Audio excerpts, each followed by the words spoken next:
دعا کرو کہ ظہور امام ہو جائے، دوست کا قصہ تمام ہو جائے، دعا کرو۔ بسم اللہ الرحمن الرحیم، اللہم صلی علی محمد وآل محمد۔ السلام علیکم ورحمۃ اللہ وبرکاتہ۔ امید کرتی ہوں کہ تمام تر مومنین اور مومنات خیر و عافیت سے ہوں گے۔ امام زمان علیہ السلام آپ کے میرے حامی و ناصر ہوں۔ مومنین، آج جس موضوع پہ ہم گفتگو کرنے والے ہیں وہ دور حاضر کی ضرورت ہے۔ آج آپ کسی بھی انسان سے ملتے ہیں، ملاقات کرتے ہیں، اسے حال چال پوچھتے ہیں، اس کی طبیعت کے بارے میں پوچھتے ہیں تو ایک سمپل سا جواب یہ ملتا ہے کہ طبیعت ٹھیک نہیں ہے، بی پی ہائی ہے، یا پھر کچھ اور بیماریوں کے بارے میں کہا جاتا ہے۔ تو ہم لوگوں نے کبھی یہ سوچنے کی زحمت ہی گوارا نہیں کی کہ ہمارا بی پی شوٹ کیوں کر جاتا ہے یا ہم بی پی پیشنٹ کیوں ہو گئے۔ سب سے زیادہ جو بیماریوں کی شرح میں اضافہ ہو رہا ہے وہ 3 بیماریاں ہیں۔ زیادہ تر بی پی پیشنٹس ملیں گے آپ کو، یا پھر ہارٹ پیشنٹس ہوں گے، یا پھر کینسر حد سے زیادہ بڑھتا جا رہا ہے دنیا عالم میں۔ ان کی وجوہات کیا ہیں کبھی کسی نے یہ نہیں جانا۔ ہم ہمیشہ بیماری کا علاج ڈھونڈتے ہیں لیکن بیماری ہو کیوں رہی ہے ہم اس کی وجہ کو جاننا پسند نہیں کرتے۔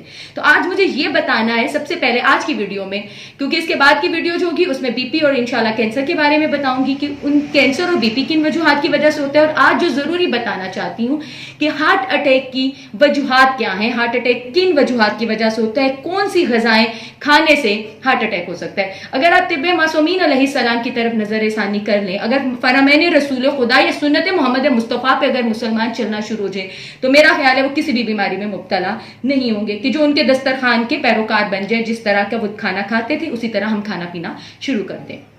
ہوتا کیا ہے ہمارے ہاں کہ ہم لوگ کھانے پینے میں غور ہی نہیں کرتے کہ کون سی چیز ہمیں کب کھانی چاہیے یا وقت مقرر کون سا ہے کھانے کا۔ ہم رات کے 12 بجے بھی کھانا کھا رہے ہیں، صبح کا ناشتہ ہے تو وہ 1 بجے کر رہے ہیں، اور پھر ماڈرن ہونے کا ہم بتا رہے ہوتے ہیں کہ ہم بہت ماڈرن ہیں، ہم نے 1 بجے ناشتہ کیا، ہم نے رات کے 1 بجے ہم نے رات کا کھانا کھایا۔ تو یہ چیزیں ہمیں بیماریوں میں مبتلا کرتی ہیں۔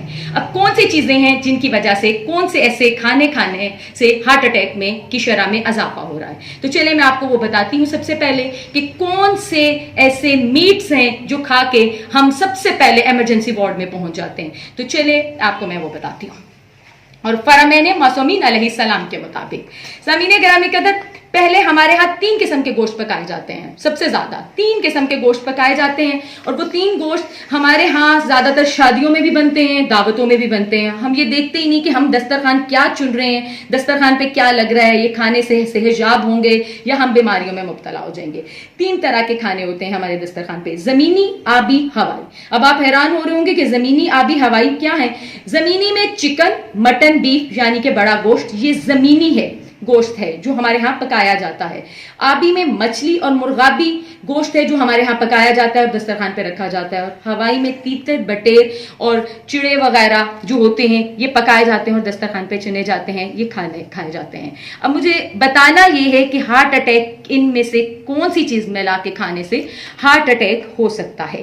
سب سے پہلے دسترخوان کو میں یہ تینوں اقسام کے گوشت یعنی کہ زمینی، آبی، ہوائی اگر آپ نے یکجا رکھ دیے ہیں تو مچھلی کے ساتھ یاد رکھیے گا، معصوم کا فرمان ہے، زمینی گوشت، مٹن، چکن، بیف مت کھائیے گا۔ اس کے کھانے سے ہارٹ اٹیک ہونے کا خدشہ بڑھ جاتا ہے، آپ کو ہارٹ اٹیک بھی ہو سکتا ہے۔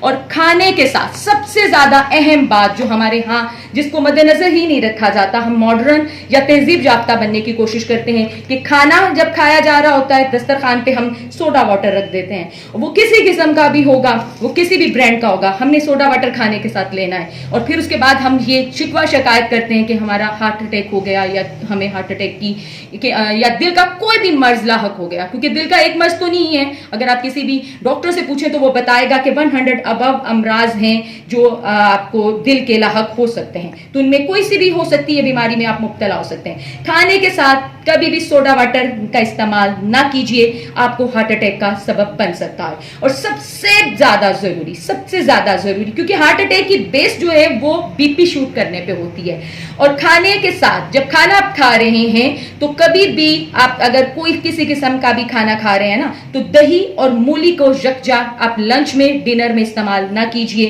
اس سے بی پی ہائی ہوگا اور آپ ہارٹ اٹیک میں مبتلا ہو سکتے ہیں.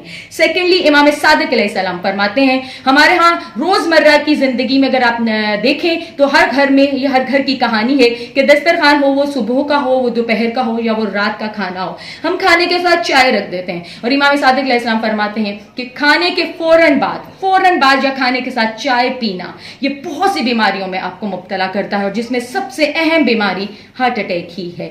کیونکہ ٹھنڈے کھانے کے ساتھ گرم کھانا یا گرم کے ساتھ ٹھنڈا کھانا یہ آپ کو دل کی بیماریوں میں مبتلا کرتا ہے. اور صرف دل کی بیماری نہیں, سب سے پہلے جو ڈاکٹرز یا علماء دین یا اہل بیت محمد و آل محمد کے فرامین کے مطابق شربت ٹھنڈے پانی کے بعد چائے کا استعمال کرنے سے سب سے پہلے دل میں بے چینی پیدا ہوگی, آپ کا بھاگنے کو جی چاہے گا, اور پھر آپ ہارٹ اٹیک میں مبتلا ہو سکتے ہیں. تو کوشش کیجئے کہ کبھی ٹھنڈے کے ساتھ گرم اور گرم کے ساتھ ٹھنڈا کھانا آپ نہیں کھائیں, کیونکہ وہ کھانے سے آپ ہارٹ اٹیک میں مبتلا ہو سکتے ہیں. تو کوشش کیجئے کہ ان چھوٹی چھوٹی چیزوں پہ نظر ثانی کریں, اپنے دسترخوان کی طرف دیکھیں. جتنا دسترخوان آپ کا سادہ ہوگا اتنا آپ بیماریوں سے بچیں گے, اور آپ معصومین کے فرامین پہ بھی چلیں گے, رسول خدا کی سنت پہ بھی عمل کریں گے. کم سے کم سادے سے زیادہ کھانا کھائیے, انشاءاللہ تعالی پروردگار آپ کو اپنے حفظ و ایمان میں رکھیں. اور جب اگر آپ کو یہ ویڈیو اچھی لگے تو پلیز کائنڈلی چینل کو سبسکرائب کرتے ساتھ کمنٹ باکس میں کمنٹ دیجئے, اپنی رائے دیجئے, تاکہ میں